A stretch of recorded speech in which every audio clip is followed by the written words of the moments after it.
Magandang araw po sa ating lahat ngayon at nandito po tayo ngayon para mag-share ulit ng ating mga ating experience sa paggamit po ng ating aux manual detector. At ngayon po ay babahagi ko sa inyo yung experience po natin sa isang site na actual site po ito na aking dinetect po. So ito po yung analysis. Okay, so ng lugar na to, yung dinetect ko pong tunnel po dyan at saka mga deposito, gamit po ang ating manual detector. Okay po, so ayan, so yan po yung actual area mismo, yung picture na yan ay actual area mismo, at yan po ay base po sa ating analysis gamit ang manual aux detector. At yan po ang map niya po, 2D map niya. Okay po, so ayan. Yan po ay yan yung po yung backfill, yung gray clay po na yan na may mga kasamang kahoy, backfill po yan at amoy kon po yan, amoy sunog na pulbura. So yan po yung amoy niyan. So yan po ay backfill talaga. At yan yung iba pang layer na yan ay natural po. Okay? So yan po yung ating markers na isang markers po yan na nakita po natin na ito po ay nagpapahiwatig ng change direction, at sinasabi niya rin po na yung deposito ay nasa dulo, okay, ng tunnel na yan papasok sa bundok, at merong chamber po doon sa dulo. So yan po, yan ang marker na yan, at isa lang po yan sa nagbibigay ng direction para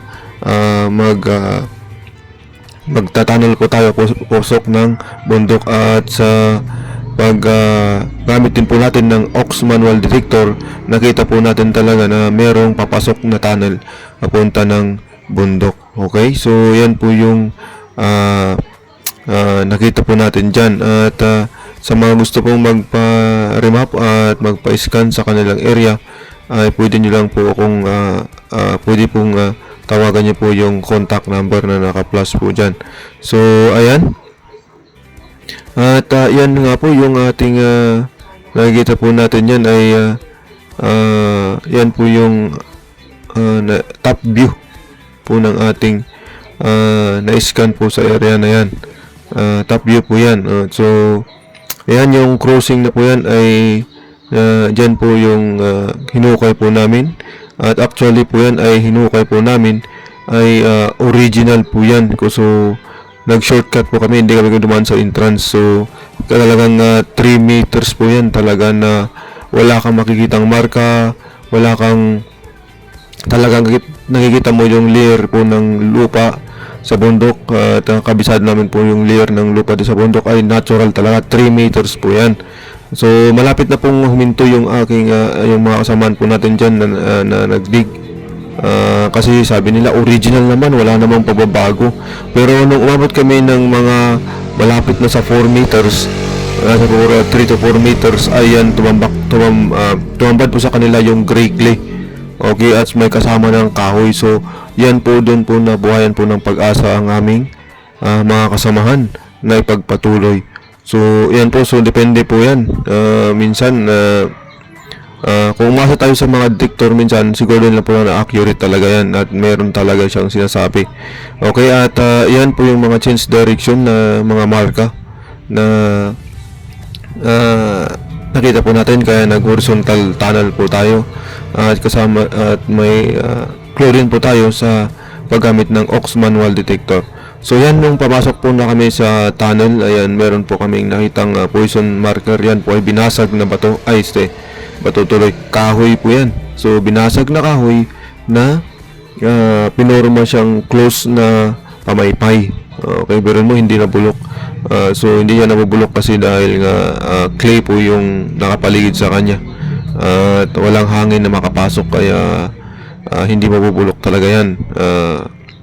Marurupok lang siya pero hindi siya matutunaw. Okay, so yan po yung 18 inches po na diameter ng timber na nandyan. May mga kasama pong maliliit na kahoy at mga basag, ay mga putol-putol na pong mga bamboo stick gawa nung napuputol na siya pagka hinuhukay mo.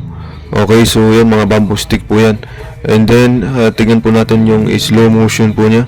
So in slow motion ko po para mas makita po natin. So yan po yung mga kahoy na nakalagay po yan at nasa gitna ng mga ng gray clay.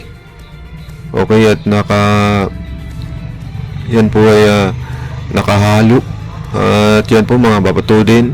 At yan din po yung amoy talaga nan pag hinuhukay mo yan, amoy talaga sunog na pulbura. So yun yung amoy niya, naghalong sunog na pulbura na merong amoy na alam mo yung bato na pagka hinuhukay mo yung bato or tinitik-tik mo yung bato ay meron siyang konting amoy, amoy ng bato, tapos may halong amoy ng pulbura. So yan po yung amoy ng gray clay na po na yan. At yan, sa biyaya naman at awa ng Diyos ay akala namin poison, wala naman kaming na experience, hindi naman kami na ano sa balat nung gray clay na yan, wala naman.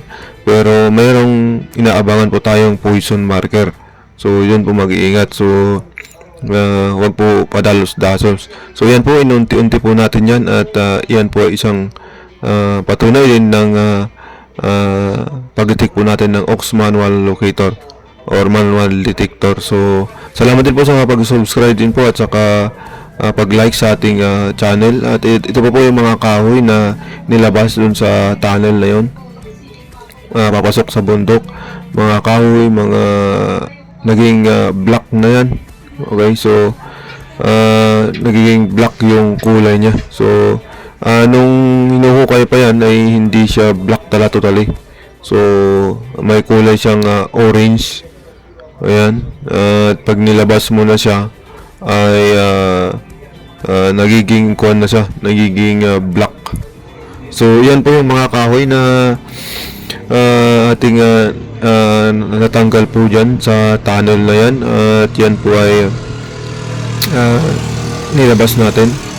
At yan po ay mga totoo talagang HTM yan or mga buried markers po yan na ating nakita sa tunnel na yan. So yan, mga timber po yan na malaki.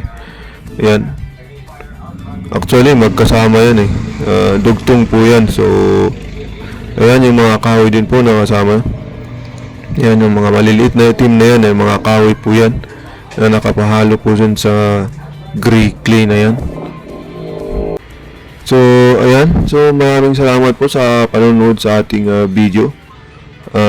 Tiyagaan niyo sa panonood. At sa mga gusto pong magpa-scan, magpa-detect po sa atin, willing po tayo.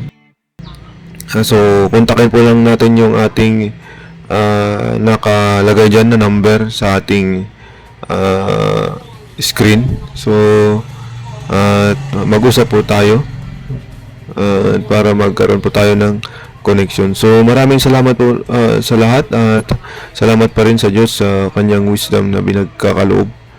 Sa kanya lang po tayo pwedeng humingi ng tulong. So God bless po.